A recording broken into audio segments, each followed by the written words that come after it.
yang mendapatkan naungan di aras di bawah aras Allah pada hari kiamat. Kata Rasulullah, siapa itu?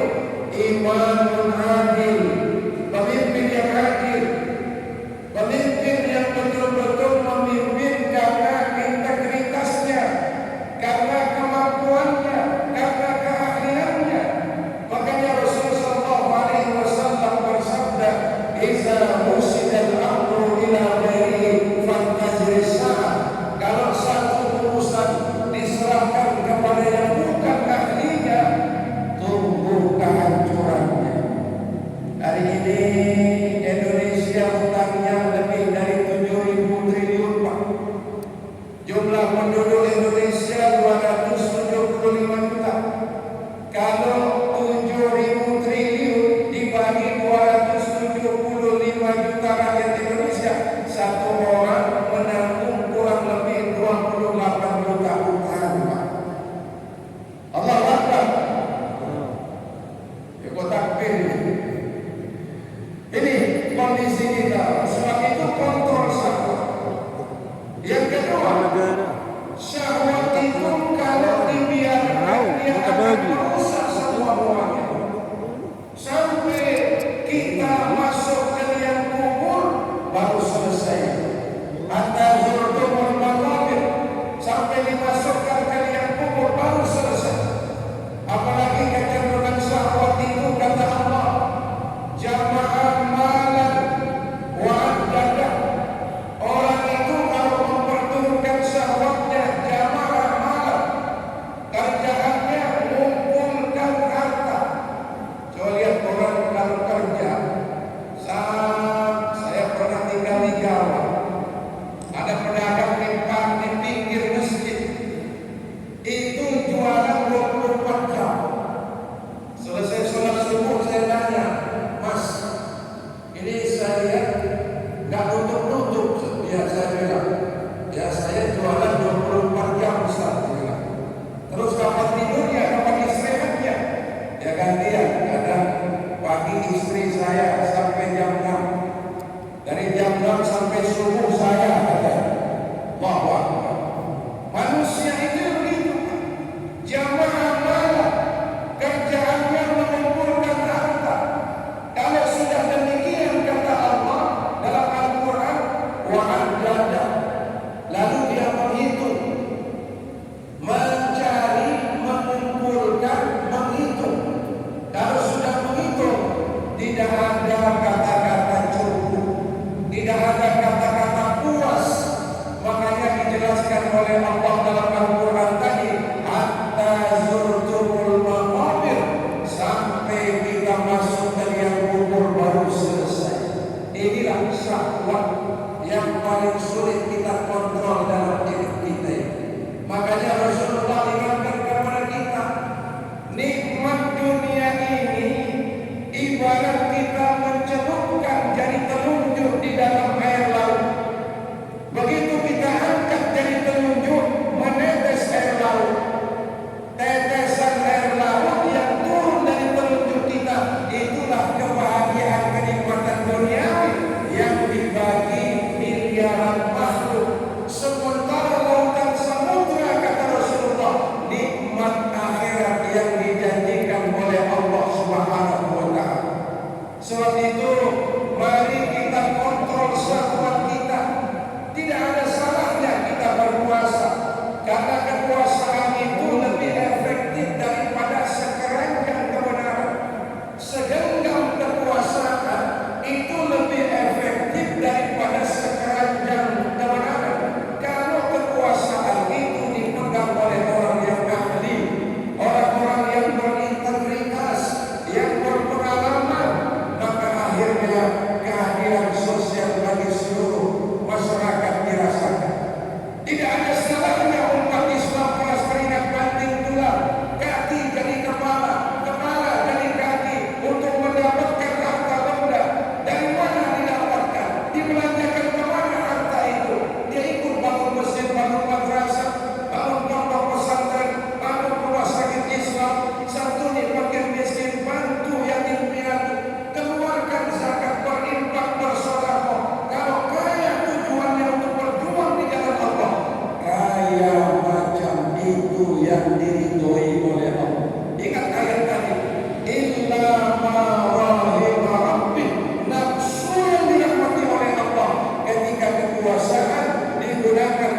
menolong agama Allah. Ketika harta yang dikumpulkan tidak lupa dikeluarkan zakatnya, infaknya, sedekahnya, dan dititip untuk perjuangan agama Allah. Ini yang pertama. Yang kedua, yang paling sulit kita jaga menurut Al-Quran apa? Yang kedua, masalah hati. Hati itu dijelaskan oleh Al-Quran, gambarannya apa? Yauma la yanfa'u malun wala banun illa man atallaha biqalbin salim. Pada satu saat tidak ada lagi artinya keturunan kita, tidak ada lagi gunanya semua yang kita kumpulkan dalam kebahagiaan dunia, illa man atallaha biqalbin salim, kecuali mereka yang datang kepada Allah dengan hati yang selamat. Hati yang selamat maknanya apa? Hati yang tiap hari, tiap saat mengingat Allah Subhanahu wa Ta'ala. Hari ini kita banyak gelisah. Hari ini kita banyak khawatir. Saat ini kita banyak takut. Gelisah kalau ekonomi sedang sulit, pendapatan tahun ini menurun. Biasanya sebelum Ramadan ramai orang pesan baju, pesan pakaian, pesan sepatu, pesan sandal, pesan sarung, pesan makanan, pesan paket Ramadan, paket lebaran. Kok hari ini omset kita menurun ya? Kok hari ini sepi ya? Gundah gulana, risau kita, cicilan hutang belum selesai. Semua yang kita miliki sekarang ini menurun omsetnya. Kegelisahan yang luar biasa, akibatnya berdampak kepada hilangnya keseimbangan dan bahkan juga menghilangkan ketenangan dalam hidup. Wahai saudaraku, menciptakan langit tanpa tiang saja Allah mampu kok, apalagi hanya mengurus urusan kita. Betul apa tidak? Menciptakan kita dari tidak ada menjadi ada, Allah mampu kok. Kenapa waktu umur dihabiskan untuk berkeluh kesah? Apa kata Allah? Menyinggung, mengingatkan kita, wala tahinu wala tahzanu. Jangan bersedih, jangan berkeluh kesah. Manusia terbaik yang diutus oleh Allah Rasulullah SAW, beliau berkata, baiti jannati, rumahku laksana surga bagiku. Padahal tidurnya di atas anyaman pelepah kurma, bantalnya terbuat dari kulit onta yang disambar diisi dengan serabut kurma. Lihat ke atas, tembus langit, karena rumah Rasulullah atapnya terbuat dari pelepah kurma, dinding-dindingnya terbuat dari tanah liat. Di bawah tidak ada karpet, tidak ada sprinkler, tidak ada gerani. Di bawah tanah, Nabi berkata, baiti jannati, rumahku laksana surga bagiku. Apa maknanya? Sesungguhnya Rasulullah sedang memberikan teladan kepada kita. Orang banyak sengsara bukan karena tidak ada uang, bukan karena penghasilannya merosot, bukan karena doanya tidak diijabah oleh Allah. Yang menyebabkan kita sengsara, kata Rasulullah, kita suka membanding-bandingkan nikmat. Ya Allah, saya ini kan pengurus masjid, sholat di awal waktu berjamaah, saya terus mengajak orang berbuat baik. Kenapa rezeki saya sedikit? Kenapa doa saya belum diijabah? Kenapa harta saya tidak banyak? Mau tetangga sebelah ke masjid satu minggu sekali hari Jumat, itu pun kalau khotib sudah keluar, turun dari mimbar baca khutbah baru dia naik. Begitu salam dia pulang. Tapi masya Allah, hartanya berlipat, mobilnya berkilat, rumahnya bertingkat, istrinya Mikat apa Pak? 4 Istrinya 4 ada tugalis. 4 Jangan bilang 4, istrinya tak menikah. Uangnya berlipat, mobilnya berkilat, rumahnya bertingkat, istrinya sudah taat tapi juga memikat. Kenapa hartanya bertambah? Ibadahnya pas-pasan, sedekahnya pas-pasan,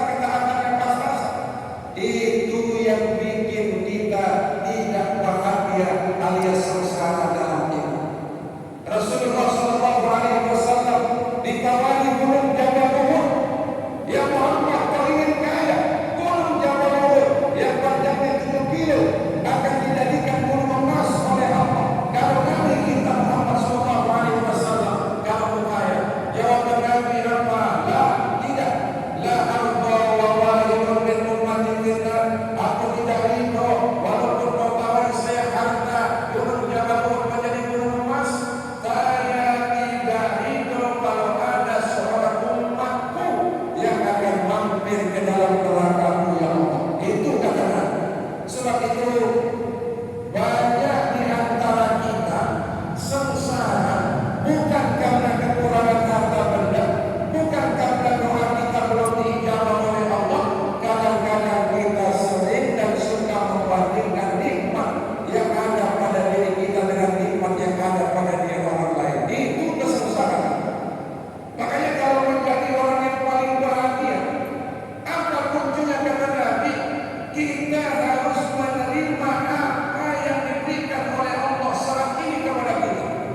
Penghasilan kita, tempat tinggal kita, istri dan anak kita, keluarga maupun jiran di mana kita tinggal, itu yang terbaik bagi kita menurut Allah Subhanahu wa Ta'ala. Maka jangan pernah risau, besok anak-anak saya makan apa, bagaimana nasib mereka, kalau penghasilan saya berkurang, omset dagangan saya tidak meningkat, utang saya menumpuk. Jangan risau. Menciptakan langit bumi beserta isi-isinya Allah mampu, apalagi hanya mengurus urusan kita. Betul? Betul atau tidak? Apa kata Allah dalam Al-Quran? Mengingatkan kepada kita, wala taqtulu awladakum min khasyati imlaq. Wala taqtulu awladakum khasyata imlaq. Jangan membunuh anak-anakmu. Nahnu narzuquhum wa iyyakum. Kami Allah memberikan rezeki kepada anak-anakmu. Bagaimana masa depannya? Termasuk dirimu. Kami yang memberikan rezeki kata Allah Subhanahu wa Ta'ala. Ramadan mendidik kita Bapak Ibu tidak hanya sekedar menahan haus dan lapar, tapi memperkokoh keyakinan kita, menguatkan keimanan kita. Allah yang Maha Kuasa terhadap perjalanan hidup kita. Jadi tidak perlu risau tentang masa depan, tidak perlu khawatir tentang harta benda. Dulu lahir orangnya. Apa yang kita bawa lahir dari dunia ini? Tidak ada yang kita bawa jabatan, tidak. Harta benda, tidak. Bahkan kata Allah, yakhruju min butuni ummahatikum la ta'lamuna syai'an. Kau lahir ke dunia ini la ta'lamuna syai'an, tidak tahu apa-apa. Maka orang yang khawatir tentang hidupnya, tentang masa depannya, tentang masalah susahnya, sesungguhnya dia sedang menghina Allah Subhanahu wa Ta'ala. Ingat kata Rasulullah, siapa yang bangun dari tidurnya, begitu bangun dari tidur, yang diingat, ya Allah, utang saya belum lunas, istri saya ngomel tiap hari, anak-anak saya sudah besar-besar, biaya pendidikan sekarang mahal, semua naik sekarang ini, apalagi menjelang lebaran, semua naik. Orang yang bangun tidur, lalu itu yang diingat, maka Allah akan berikan 4 penyakit dalam hidupnya. Ingat kata Rasulullah, 4 penyakit. Apa penyakit? Pertama, dia disibukkan dengan kebingungan. Tiap hari bingung, tiap minggu bingung, tiap bulan bingung, tiap tahun bingung. Orang sibuk kadang sholat berjamaah di masjid dia bingung. Ditelepon sama temannya apa kabar bingung. Duduk sama tetangganya bercerita tentang bingung. Ini kalau bangun tidur bukan Allah yang diingat, tapi yang diingat tentang susah dan kesulitannya. Yang kedua, ketika bangun tidur lalu memikirkan perkara dunia, kata Rasulullah, musibah atau penyakit yang kedua yang diberikan oleh Allah, dia dijadikan sibuk terhadap perkara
Jangan lupa Bapak Ibu, puasa ini ada yang membatalkan puasa, ada yang membatalkan pahala puasa.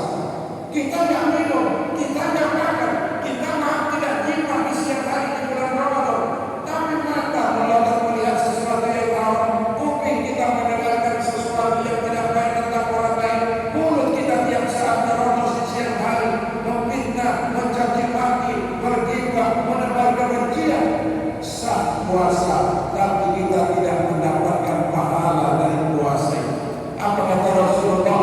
Kam min shaimin laisa lahu min siyamihi illa al-ju' wal 'atash. Berapa banyak umatku berpuasa, dia nahan haus dan lapar, tapi dia tidak memperoleh pahala dari puasanya kecuali haus dan lapar, karena mata tidak ikut berpuasa dari yang haram, mulut tidak ikut berpuasa dari kata-kata yang tidak baik, kuping tidak berhenti mendengarkan lain dan kesalahan orang lain. Itu yang mengurangi pahala puasa. Makanya Allah ingatkan kepada kita Bapak Ibu, inna sama wal absar wal fuad kullun ulaika kana mas'ula. Sesungguhnya penglihatanmu, pendengaranmu, dan apa yang terbetik dalam hati sanubari kita satu waktu nanti akan diminta pertanggungjawaban di hadapan Allah Subhanahu wa taala. Kontrol lisan, jaga lisan, perbaiki perkataan, jangan sampai mempersulit diri, menyebabkan hilang kehormatan orang lain, hancur kehormatan orang lain karena ucapan yang yang kita sampaikan, hancur hubungan silaturahim. Makanya Ramadan mendidik kita untuk menahan, tahan ucapan, tahan pandangan, tahan bicara yang tidak bagus. Kalau kira-kira tidak bisa memberikan nasihat, cukup diam, karena diam itu lebih baik. Dan Nabi bilang diam itu adalah lepas. Man kana yu'minu billahi wal yawmil akhir falyaqul khairan aw liyasmut. Orang yang beriman kepada Allah, beriman kepada hari kiamat, kalau dia tidak mampu bertutur sapa yang baik, maka hendaklah dia memperbanyak diam, karena diam itu tanda dari kemuliaan yang Allah berikan dalam hidup. Yang keempat, yang terakhir, yang paling sulit kita pelihara itu apa? Yang keempat itu kata Al-Quran, menerima takdir. Itu yang tersulit juga. Makanya Allah menjelaskan, ya ayyatuhan nafsul mutmainnah, wahai jiwa yang tenang. Jiwa yang tenang itu maknanya apa? Jiwa yang ridho terhadap keputusan Allah. Itu yang berat. Allah tidak akan ridho kepada seorang hamba kalau hamba belum ridho terhadap apa yang Allah putuskan dalam kehidupan kita. Kita kalau bicara maunya kita ini jangan ada masalah, betul? Maunya kita jangan ada kesusahan, maunya kita jangan ada penderitaan, maunya kita jangan ada utang, maunya kita sehat terus, maunya kita duit kita berseri tanpa kurang, maunya kita semua hajat diijabah oleh Allah, maunya kita yang enak-enak, yang tidak enak jangan. Itu maunya kita. Kalau bapak-bapak nggak maunya gitu ya, betul atau tidak? Ibu-ibu bukannya semuanya juga gitu kan? Maunya kita sehat terus, harta kita bertambah terus, umur kita bertambah terus, orang yang cinta dan sayang kepada kita bertambah terus. Jangan ada masalah, jangan ada susah, jangan ada kekhawatiran. Itu maunya kita. Ana urid, anta turid. Saya juga maunya begitu, bapak ibu juga maunya begitu. Fa'alul lima yurid. Tapi Allah mau-maunya dalam hidup kita. Oleh karenanya, mari kita menjadi orang yang siap menerima apa yang menjadi keputusan Allah. Asa an tuhibbu syai'an wa huwa syarrun lakum. Boleh jadi kita mencintai sesuatu, ingin kaya seumur hidup, semua kita ingin miliki. Kita ingin punya mobil, tidak hanya yang mahal, tapi Masya Allah jumlahnya banyak. Kan ada tuh seperti Raja Brunei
Subhanahu